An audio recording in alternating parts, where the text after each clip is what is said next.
Hello, সবাই কেমন আছেন? আজকে আমি ঘরের কাজগুলি করতে করতে আপনাদের সাথেও কথা বলছি।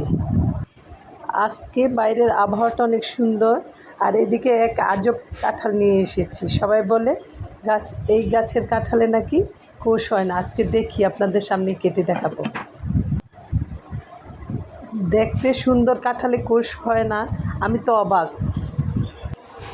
দেখি আছে কি না। দেখতে মনে হচ্ছে কাঁঠালে কোষ দেখা যাচ্ছে দুই একটা।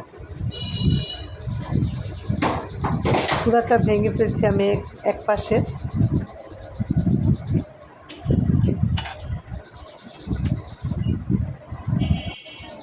বিরাট একটা কোষ পেলাম, দুইটা, তিনটা,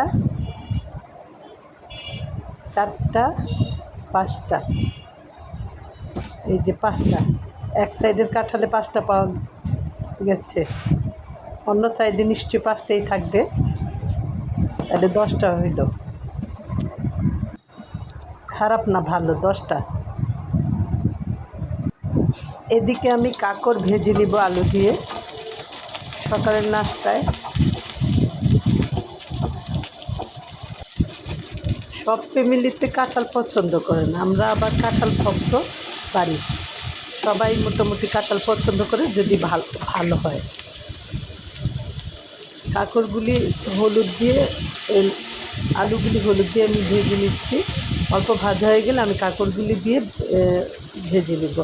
কাঁকড় ভাজার আরেক ঝামেলা, তার বিচিগুলি বেছে দিতে হয়, সমস্যা লাগে আমার কাছে, সময় বেশি লাগে, তবে খেতে ভালোই লাগে, খারাপ লাগে না।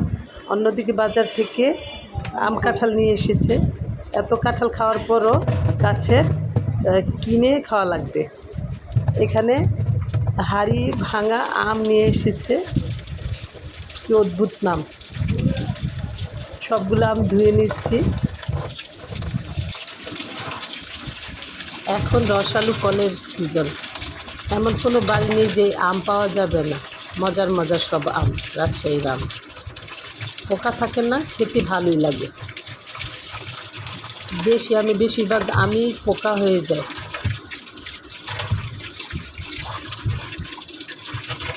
বাজার থেকে এনে আমগুলো ভালোভাবে ধুয়ে নিলে পরবর্তীতে ঝামেলা হয় না খেতে। কাঁঠাল বাজার থেকে কিনে নিয়ে এসেছে। বাজারের কাঁঠাল একটাও ভালো হয়নি আমাদের, তারপর কিনে নিয়ে আসবে।